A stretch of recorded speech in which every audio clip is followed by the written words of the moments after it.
আসসালামু আলাইকুম, কেমন আছেন সবাই? সবাইকে জাহিদ এক্সপ্লোরে স্বাগতম। আছি গ্রামের ভিতরে। আমার আশেপাশে হচ্ছে ইটের ভাটা।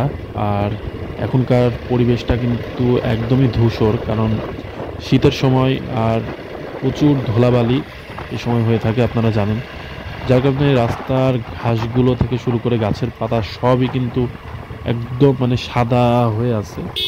মানে সবুজের যেই সৌন্দর্য, সেটা ধুলাতে মানে ঢেকে গিয়েছে, এমন একটা পরিবেশ। তো আজকে ভালোই রোদ উঠছে। কয়েকদিন হলো বেশ একটু অন্ধকার অন্ধকার ছিল। দুপুর 2টা বাজলেও মনে হচ্ছিল যে সকাল 8টা। তো আজকে বেশ ওয়েদারটা সুন্দর। সূর্যের আলো ভালোই পড়ছে। আর হ্যাঁ, একটা জিনিস যেটা হচ্ছে যে যশোরের একটা সাংস্কৃতিক অনুষ্ঠান বা ধর্মীয় অনুষ্ঠান হোক, যেটাই হোক, আপনার যেমন খুশি তেমন সাজো একটা অনুষ্ঠান ছিল। তো সেই অনুষ্ঠানে হামাসের কিছু আহ, বাহিনীর বেশ ধারণ করেছিল কিছু ছেলেরা।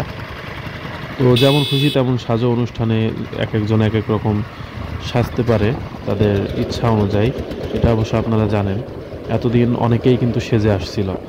তো এইটা নিয়ে আহ, একটা সামান্য বিষয়, এই বিষয়টা নিয়ে কিন্তু এখন মনে করেন যে অনেকেই উল্টাপাল্টা পোস্ট দিচ্ছে যে বাংলাদেশ জঙ্গি গোষ্ঠী হয়ে গিয়েছে, এরকম ওরকম নানান ধরনের মানে নেগেটিভ কথাবার্তা বলছে।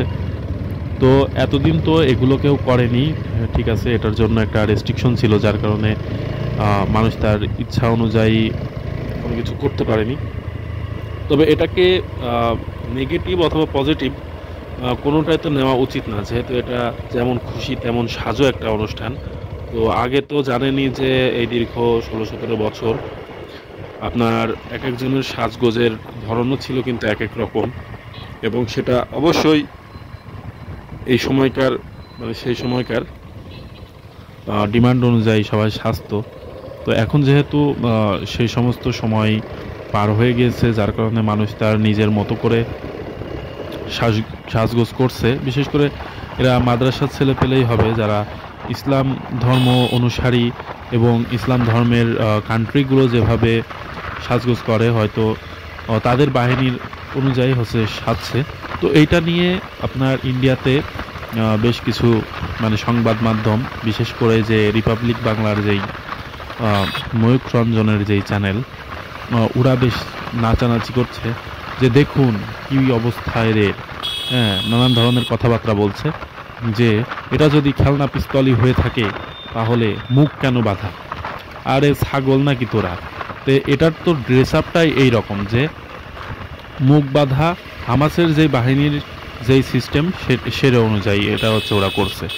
তো মুখ বাঁধা তো অবশ্যই এই খেলনা পিস্তলটা তাহলে সত্যির পিস্তল, অত্যাধুনিক পিস্তল নিয়ে সবাই রেডি হয়েছে, মানে ওরা ভয়ে মরে যাচ্ছে। এটুকুই এত ভয়, তাহলে বোঝেন যে কত বড় কলিজা নিয়ে ওরা থাকে। তো কথা হচ্ছে যে এটা তো যেমন খুশি তেমন সাজো, এই পিস্তলগুলোর ছবিও আবার হচ্ছে মানুষকে ক্লিয়ার করার জন্য ছবিও কিন্তু তুলে দেওয়া হয়েছে যে এই দেখেন এই হচ্ছে পিস্তল। যেহেতু এই বিষয়টা নিয়ে অনেক তর্ক বিতর্ক হচ্ছে, ফেসবুকে তোলপাড় শুরু হয়ে গিয়েছে। তো এটা হচ্ছে পুরোটাই যেমন খুশি তেমন সাজের একটা অনুষ্ঠান ছিল। সেই অনুষ্ঠানে সবাই যার যার মতো করে সাজগোজ করছে, এটাই কিন্তু হচ্ছে এই অনুষ্ঠানের মূল বিষয়।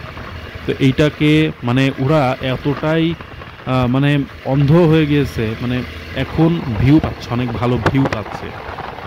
এই যে আপনার ইন্ডিয়ার এই রিপাবলিক বাংলার যে চ্যানেলটা, এরা খুব ভালো ভিউ পাচ্ছে বাংলাদেশকে নিয়ে নানা নানা।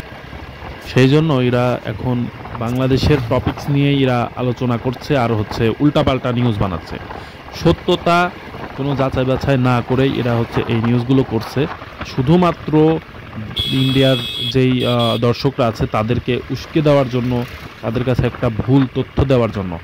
অবশ্যই ইন্ডিয়ার মানুষ তারাও এতটা বেকুব না।